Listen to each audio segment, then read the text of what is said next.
Assalamualaikum warahmatullahi wabarakatuh. Wargi sadayana anu mikarasep kana carita Sunda terlebih dengan Sunda garapan sim kuning Mandina Mara sahabai di mana bae alamat wargi bonus zakat anu tebihna istri atana nabi pameget nu anom disebutna. Kumaha wargi sadayana daramang dengan ieu pamugi bae sarehatnya wargi.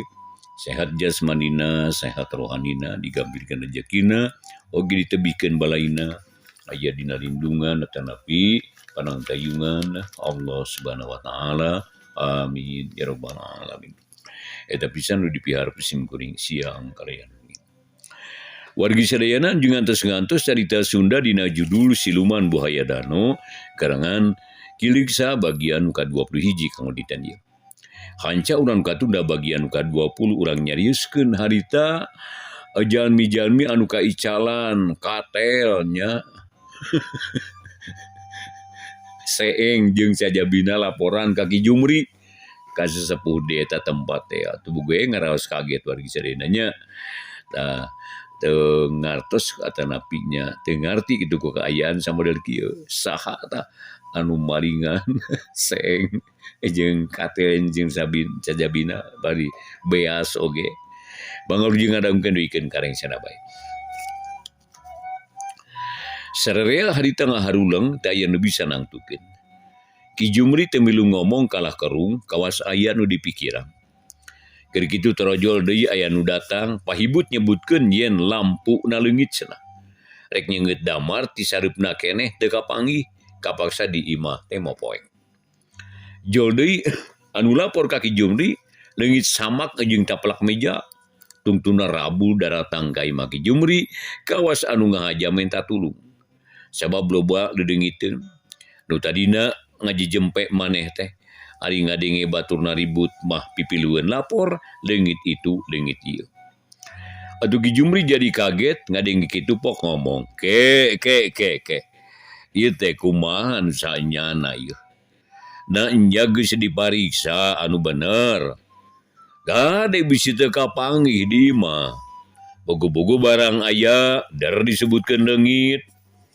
Raung nu nembalan mani patarik-tarik itu ieu nyarebutkeun yen nyaan leungit. Da geus diteangan ka mana-mana. Atuh Ki Jumri ngahuleung bari kerung dilaila pok nyarita. Ayeuna mah teu kudu ribut. Geun urang Bandungan. Nah kumaha satuluyna sabab ari kitu carana mah geus tangtu lain ku bangsat biasa leungitna teh ieu. Jiga ayeuna mah baralik wae teu kudu loba pikiran. Kami rek nempo ka Bangawan. Hayang sidik lah. Nah naon nu kajadian di ditu. Isukan di bejaannya. Kitu putusan Ki Jumri atuh sarerea ge teh aya nu ngabantah najan bari jeung bangun laliat ge teu burung baralik ka imahna masing-masing. Jeup we jempring nu kadenge ukur soraga anjing jangkrik anu reang di pipit imah. Sakapeung kadenge aya anjing anu ngagogog.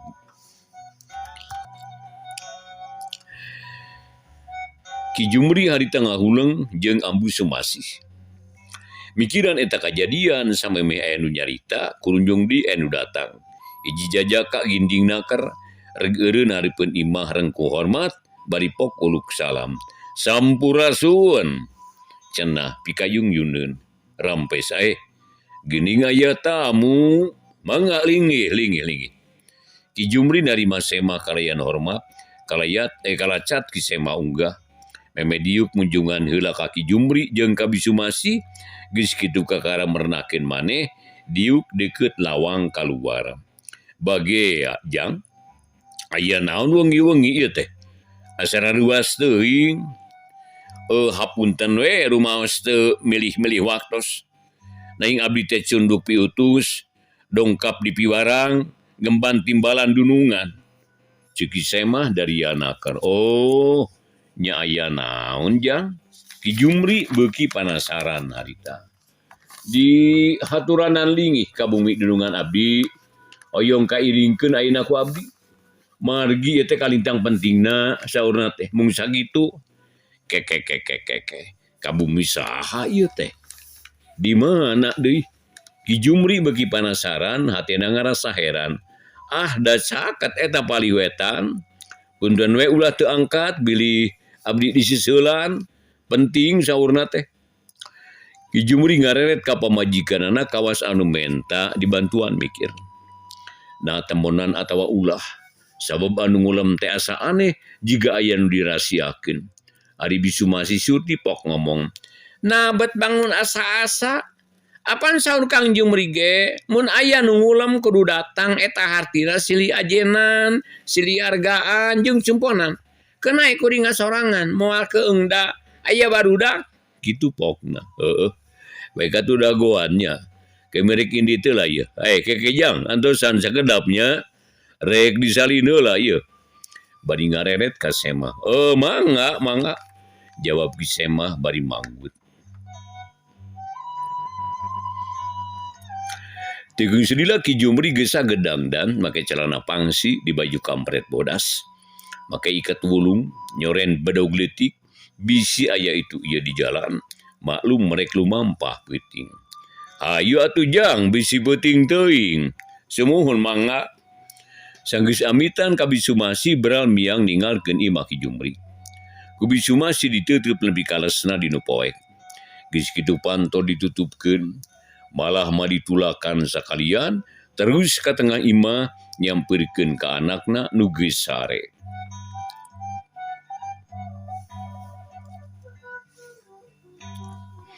Peuting beki jempling kadenge sora jangkrik patembaran, sakapeung sora londok sok ngalokan. Jegug anjing ngagogog. Ki Jumri leumpang nuturkeun Semah tea. Pungkal pengkol asa leumpang. Di wewengkon lembur batur. Padahal turun ti imah teh can lila, kudu nama apal keneh kana jalan diliwatan. Tebih keneh ieu teh jang, sakedap deui, tembal eta Semah bari telu silempang telu waklieu. Jol ka sisi kebon aya jalan mudun, si jajaka leumpang ti heula dituturkeun ku Ki Jumri. Jalan rada rembet ku rarambu, malah sakapeung mah kudu dongko bisi panon cok kacolok. Mengkol ka kencang, mengkol ka katuhu, sakapeung nurugdug mundur. Sakapeung datar, kerjongjon limpang teu karasa iket Ki Jumri teh ti kait kana regang. Nyau-nyau geus jauh sirana karasa tiis. Kamana ieu iket ieu? Pokna bari ngusap tarang. Naon Bapa? Si jajaka nanya bari ngalieuk. Iket leungit, murag gitu. Oh, kamana atuh? Tapi sawios atuh. Engke digentosan di ditu da seueur di ditu ge. Tebih keneh teh jang. Sakadap di itu geuning aya anu caang. Ceuk si jajaka bari nunjuk ka Ki Jumri, ku Ki Jumri dideret. Nya we aya anu huru ngempur. Tekung silagok anu dijugjug, Ki Jumri celohok bengong. Sabab datang ka imah gede loba jalma dariuk dina kursi. Lampu rumang kayaan caang mani ngebrak. Nu susugu harita teh balawiri. Anu ngobrol recok bangun galumbiranaker. Ki Jumri celohok didinya tayan wawuh KBG karakter pungarita. Boh jalmana, boh tempatna Ki Jumri ngajanteng. Palahak polohok kawas hayam penyambungan. Bapak, mangga kalebet Pak. Itu dunungan abdi ngagupayan. Ceuk eta jajaka bari noel ka Ki Jumri. Mangga. Ki Jumri nuturkeun si jajaka bus karohangan khusus nu aya di dinya ngan sabaraha urang jiga nama nu kasebut ka kentongna sesepuhna.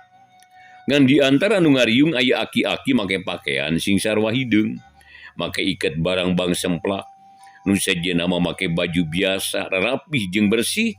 Aya saurang nu panggindingna diuk deukeut lawang ka tengah imah. Nya seuri atuh panonan nitip ka Ki Jumri pok ngomong someahna keur. Haturan wilujeng sumping Bapak. Mangga linggih. Pokna ngabagiakeun bangun sono terus ngajak sasalaman. Atur nuhun. Tembal Ki Jumri terus deku ngajak sasalaman ka sakur nu aya dinya gek diu. Ari ngareret si jajaka nu tadi nganteur geus eueuh. Teuing ka mana leosna. Atuh Ki Jumri bingung teu puguh rasa. bet asaka kararagok deui. Tumamu kawas hayam panyambungan da henteu aya anu wawuh teh. Untung pribumi surti pok nyarita ayem nakar. Bapak haturan wilujeng sumping. Simkuring bunga pisan. Bapak kersa rumpaheun sumping ka ieu tempat. Puguh dianti-anti pisan. Hoyong ngariuk silaturahmi. Oh sumo atur nuhun kana kasayan sarira. Dai ngapunten nu kasuhun. Bapak teh girang bebas ieu teh. Margi asa pangling. Sadayana ge asa-asa anyar pinanggih. Punten bade tumaros. Ieu teh aya di mana? Sarengna deui dupi sarira teh saha jenengan? Ki Jumri ngawani-wani maneh tumanya da teu puguh ari teu wawuh mah. Har. Apan simkuring teh tatangga bapak ieu teh. Ngan memang enggal keneh di dieu teh. Nemawi diulem ge urang si dikenalkeun supados teu kagok ari tos kenal mah. Mangga urang tataan heula. Da ieu anu sepuh jenenganana Aki Wasta ti lembur Karangantu. Ieu bah Sumadi ti lembur Kebasiran. Tu itu nu nganggo salontreng belang ti Cibasir eta nu nganggo sorban ti Serang. Simkuring katelah Ki Ginta kitu tah Bapak.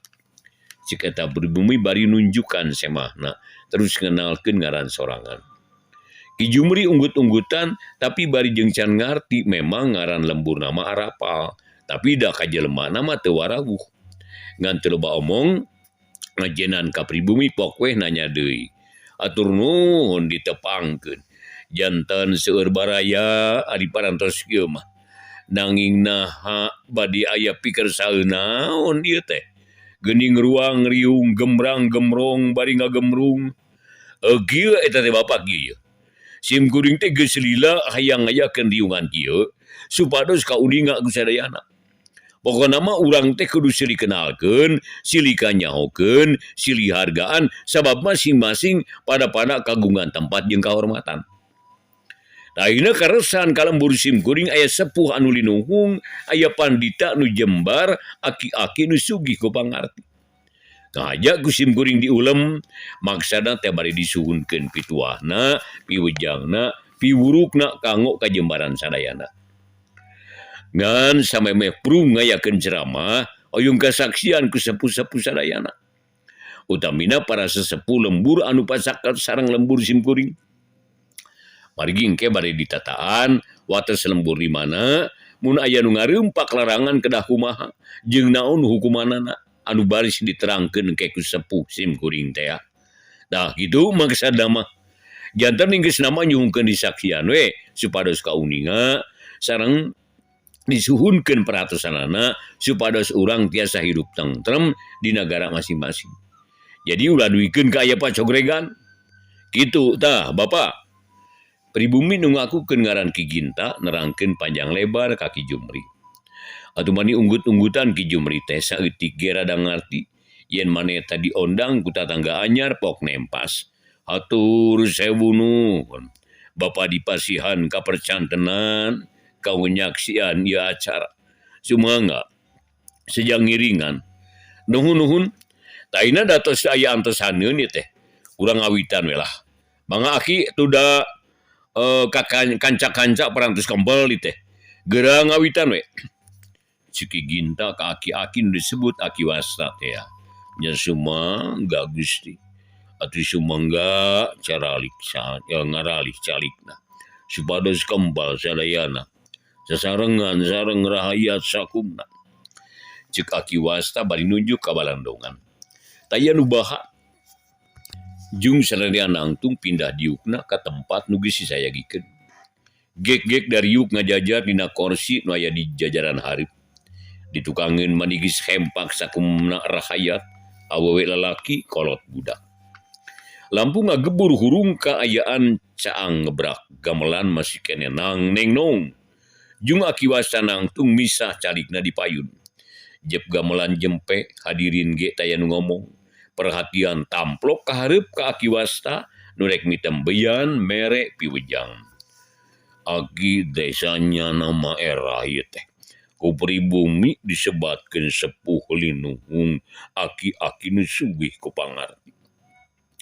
jalma jembar ku pangabisa padahal nusanya nama moal beda di para saderek sadayan. Ngan kulantaran aki dipercaya piken mere pitua jeung piujang ka rakyat di negara. Nya kapaksa we aki teh ngagugu dataya salahna mapatahan kanu teu bisa mah lain. Jeung deui teu aya rugina lamun urang silih elingan jeung sasama makhluk. Ceuk aki wasta ngamimitian muka carita ku sakur anu hadir diregepkeun pisan. Ki Ginta unggut-unggutan tanda ningarti pok daki wasta nyarita aya dua rupa undang-undang ieu anu kudu dijieun ku urang ieu. Kahiji undang-undang keur pakieun di jero nagara, kaduana undang-undang nu aya patalina jeung nagara tatangga keur ngajaga katentreman sarerea. Ngeuna anu kahiji aki muarek pipilueun paek we eta mah masrahkeun kana boga hakna. Palebah dieu tangtuna ge ka pamimpinna atawa karajana sabab eta nu mutlak boga kakawasaan. Ngan ngeunaan undang-undang nu aya patula patalina jeung nagara tatangga aki mere saran sababaraha rupa. Kahiji paek tangtukeun wates nu jelas supaya ulah diranjah ku bangsa deungeun. Mun aya bangsa deungeun nu asup tanpa idin paek tangkap. Paek hukum nurutkeun hukum anu berlaku di jero nagara. Kaduana kudu silih ajenan jeung papada bangsa jeung bangsa ti nagara sejen. Omat teu meunang ngaganggu, lamun teu ngarugikeun, lamun aya pangabutuh, aya pamenta, aya kaperluan ulah nyokot sakarepna tapi kudu aya kasopanan. Sakumaha ceuk papatah kolot mipit kudu amit rek ngalak kudu bebeja. Katilu tembongkeun ka bangsa deungeun. Yen di dieu geus ngadeg nagara carana lengkah munggaran ayakeun upacara di wates nagara. Supaya kanyahoan ku nagara sejen yen di dieu aya micingan. Terus lengkah kaduaan. Ayakeun ronda matuh bosa minggu sakali, bosa minggu 2 kali ronda ka wates nagara bari jeung ulah ngaganggu lamun patepung jeung bangsa sejen. Tagujara kitu muga-muga we bangsa sejen bakal nyaho sarta moal kumawani ngaganggu atawa ngariweuhkeun ka urang salaku pribumi nu kawasa di ieu nagara. Sakitu tah pepeling ti aki. Ceuk aki wasta nyaritana daria ditujukeun ka Ki Ginta disaksian ku rahayatna. Nuhun ki nuhun. Ku kaula geus kaharti bikin ngajawab pertanyaan ti aki, kaula rek sakalian ngabewarakeun di dieu ayeuna supaya kasaksi ku sepuh-sepuh para undangan. Ceuk Ki Ginta, nya pek sagalian ayeuna. Kahiji kaula rek nangtukeun wates nagara. Ti Girang Batu Karang wates ti hilir muhara di basisir laut, kenca jeung katuhu basisir Bangawan Dano. Ta eta wates nu tangtu wates nagara kaula. Para undangan unggut-unggutan beuki ngarti kana tujuan Ki Ginta sapara kanca. Pok dinyarita leuwih tandes. Kaduana, kaula moal ngaganggu ka bangsa deungeun asal kaula oge ulah diganggu ku bangsa deungeun.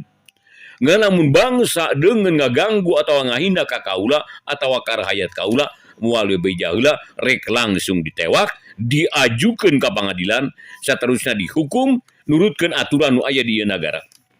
Nya satuju pisan aki mah. Terusna kumaha.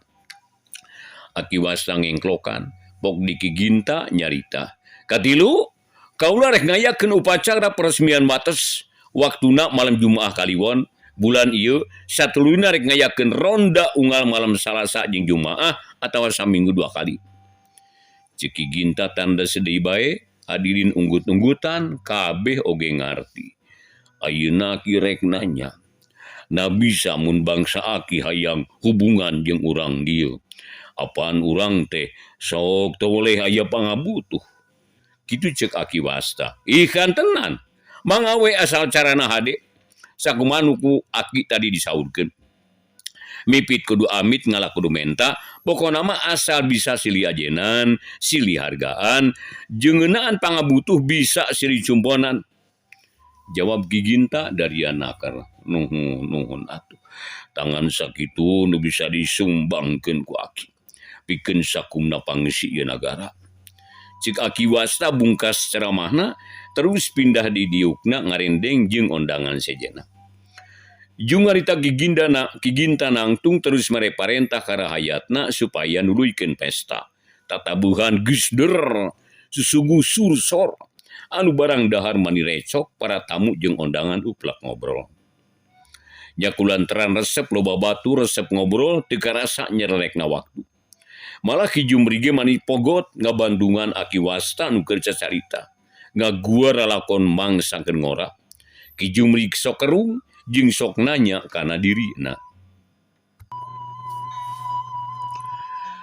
Wargi sadayana anu nuju ngadangkeun ieu dongeng Sunda tanapi carita Sunda saha bae di mana bae alamatna, mangga nuju ngadangkeun ka sadayana etang-etang landung pangbebrahmana. Oge ka wargi anu bade ngadangkeun dongeng Mang Dina Mara dina YouTube tingali bae dina channel asli Mang Dina Mara. Channel @Mang Dina Mara nya di dinya dongeng Mang Dina Mara aya kirang langkung dina rekaman teh aya 10 judulnya wargi sareng anu nuju digarap ieu. Oge atuh ka wargi bilujeng ngadangkeun wae ieu carita Sunda etang-etang landung pangbebrahmana tanapi landung nyalayakeun manahnya wargi. Ulah hilap channel @Mang Dina Mara subscribe-na alhamdulillah 440 ribuan langkung. Hatur nuhun ka sadaya nu parantos subscribe anu teu acan diantos pisan wargi. Mangga ayeuna mah urang lajengkeun bae atuh carios Siluman Buaya Dano karangan Kiliksa bagian anu ka-21 wargi. Jadi jangan ngadangkeun degikeun karengsena. Aneh. Na obrolan aki-aki teh besarua jeung lanceuk sapaguron aing ieu teh. Jadi inget Kakang Ahad ieu. Jadi mana ayeuna? Jeung kumaha nasibna deui. Kitu ceuk teh Ki Jumri tang ngalamun inget manehna ka zaman baheula, zaman keur ngora. Ras diinget ka guruna Pandita Sukmabumi. Lebih kadanget harita teu kadenge di bejana jeung teuing kumaha tuluyna. Gamelan terus ngagemrung harita. Aya nu ngawih, aya nu ngigal. Sakumna rahayat nagara Dano, suka bunga galumbira, ngahormat para tamu di negara tatangga, jeung ngahormat ka Aki wasta nu dianggap tamu agung.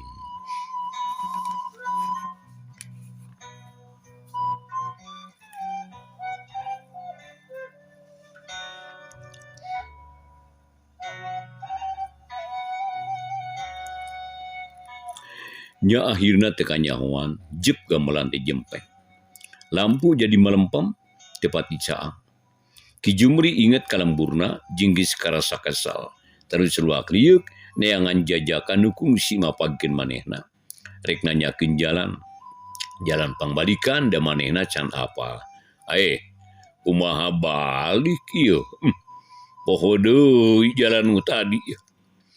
Kitu ceuk Ki Jumri bangun bingung sieun nyasab. Tapi kawas geus kitu kuduna jebul si jajaka anu peuting tadi mapagkeun teh nyampeurkeun. Regareupeun Ki Jumri pok ngomong, abdi diutus ku dunungan kedah ngajajabkeun deui ka salira ka lemur, enjang ngajajabkeun salira ka lemur. Ieu aya oleh-oleh kanggo nu di bumi atur lumayan. Cik eta jajaka bari mikeun bungkusan ka Ki Jumri. Lah jang neunger repot teuing teu kudu mugi ditampi kagegelan ti dunungan abdi tawis teu marima kuayana keur sasumping ka ieu nagara. Si jajaka keukeuh mikeun buntalan atuh kapaksa ku Ki Jumri ditampanan. Nya nuhun atuh jang nuhun. Mangga ayeuna mah urang angkat ku abdi dijajabkeun. Nya syukur. Ayo atuh. Beral miang jajaka ti heula dituturkeun ku Ki Jumri limpang salse teu luak lieu dayang buru-buru tepi. Jalan rada remeng-remeng tepat di caang. Sakapeung nanjak, sakapeung datar pungkal pengkol matak capek.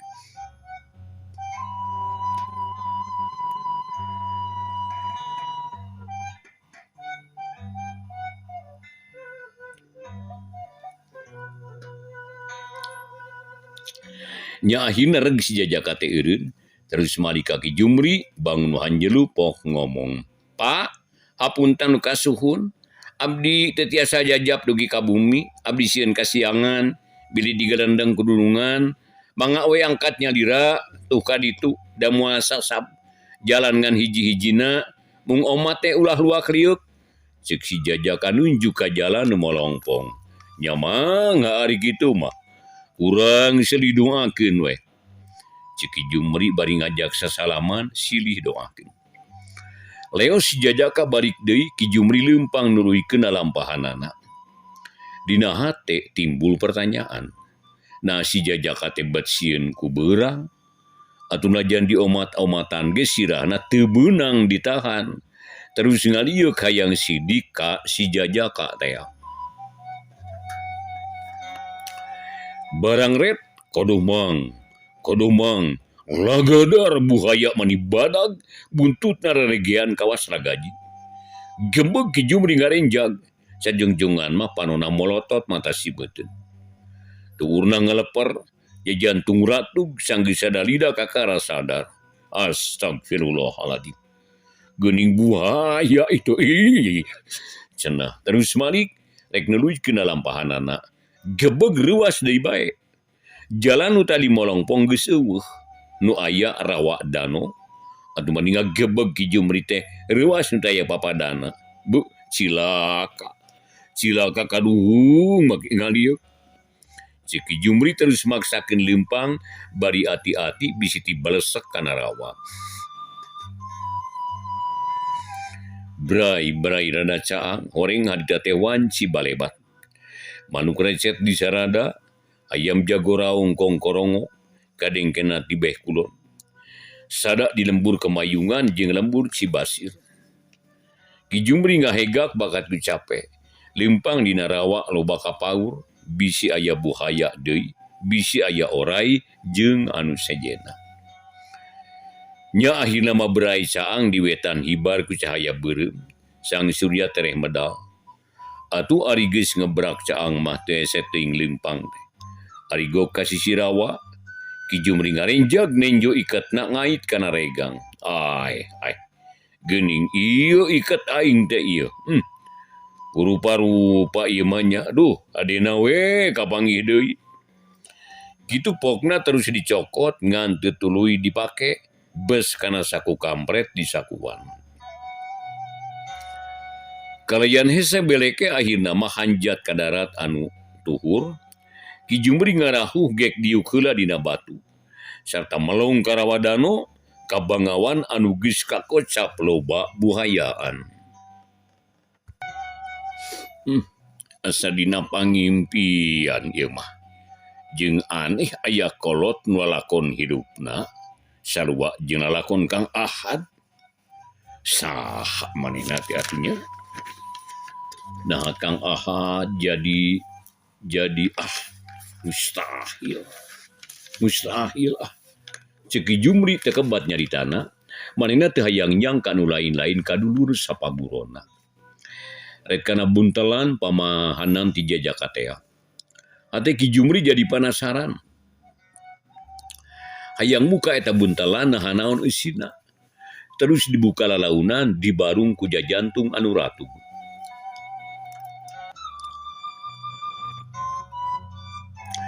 Ana breh eusina teh batu ungkul.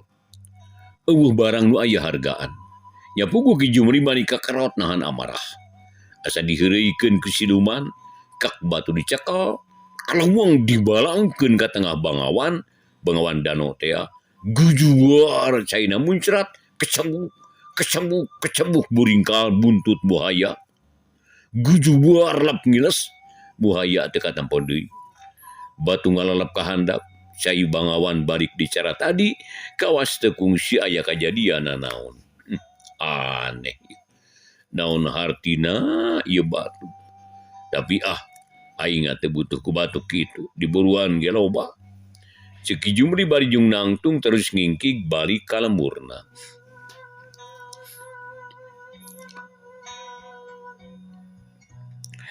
Panon poe geus moncorong di bebetan, cahayana sumirat nyaangan buana panca tengah. Urang lembur geus adindit deui ka tempat gawena, aya nu ngadon dagang ka pasar Serang, aya nu ka sawah, aya nu ngarit jeung sajabana. Harita Ki Jumri leumpang sorangan, bikelila biki deket ka lemburna. Ari gok mata kaget. Ninja tatanggana geus ngagimbung di diburuan imahna, abawi lalaki kolot budak. Aya naon deui ieu teh, aya naon?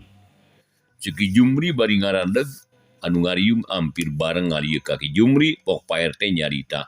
Bapak, aya di kaanehan ieu teh Pak. Kamari ribut seueur anu kaicalan parabot. Ayeuna geus ribut deui parabot araya deui cenah. Ngan ayeuna mah beda jeung kamari. Seeng teh jadi herang bersih. Taplak meja jeung elap geus meunang nyeusuh, ditelepan rapi. Pokona mah sakabeh barang anu leungit teh barikna jadi bersih. Tah kitu Bapak. Ceuk Pak RT ngabejakeun eta kajadian.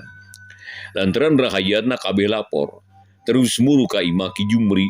Maksudna marek nanyakeun naon ieu teh hartina. Oh, kitunya. Aneh atunya. Terus naon deui? Anu kajadian teh salian ti eta.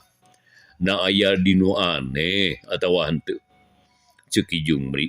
Aya Pak aya. Ambu sawi kasumpingan hiji jajaka ngan hanjaka teu lila. Jeung teh kungsi ngobrol ngan aya basana sakedik magarkeun teh ieu aya kagegelan ti urang nagara keur emak. Naon cenah eusina? Ki Jumri kaget inget kana pangalaman manehna. Duh ka anta tuh dicepeng keneh ku ambu sawi ge. Can aya anu wantuneun muka. Pak RT kala nunjuk ka ambu sawi, sarerea ngareret. Cik buka naon eusina eta bungkusan teh? Ceuk Ki Jumri. Mangga Bapak. Tembal ambu sawi terus muka bungkusan detik. Anu tadi dikekewuk teh can wani muka. Ari bre sarerea calohok bengong mata simbeuteun. Malah anu buncelik bakat ku kaget. Ah, geuning emas eta mah. Ceuk nu narempok bari calohok, malah Ki Jumri oge mani gogodeg. Ras inget di kana batu nu dipikeun ka bangawan. Aya rasa hanjelu, tapi da sidik itu mah batu naon gunana. Bagja. Geuning ieu mah emas ieu. Beunghar anjeun bi, jigana mah aya nu ngirim ti nagara anyar teh. Ceuk Ki Jumri atuh sarerea kaget nah make aya nagara anyar. Kumaha ieu teh maksad Bapak teh? Pak RT penasaran, sok dariuk heula. Bapak rek disalin baju. Kayak urang caritakeun nya, lalakonna panjang ieu teh. Ki Jumri unggah heula ka imah disalin baju malah regot nginum heula da keur sadia cikop, bener geus sadia cikopi dina emuk. Bisuma si gawena palahak palohok ngarasa aneh sabab di lemburna loba kajadian nu matak teu kahar ti kupikir. Sarta teu kahontal ku akal.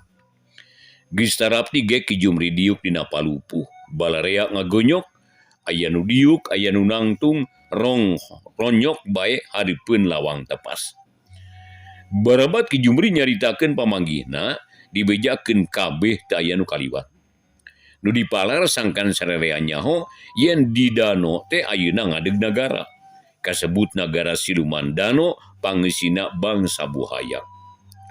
Atuh mani cara lohok nu ngadengekeun teh. Cacak lamun lain Ki Jumri nu nyaritakeunana, buah moal dipercaya eta omongan teh. Sabab asa teu kahar ti ku akal. Tapi sarerea geus baroga tekad hayang ngabuktikeun. Cik rek di Bandungan nah aya naon malam Jumaah Kaliwon teh. Cik anu haladir bangun penasaran. Atuh geus kitu mah nungtutan baralik da ku Ki Jumri geus diasehatan yen teu kudu reuwas, teu kudu heran paling ge parabot anu kungsi leungit teh diinjem ku siluman anu tas pesta. Jeung deui waktosna wargi sadayana ti nyekapan.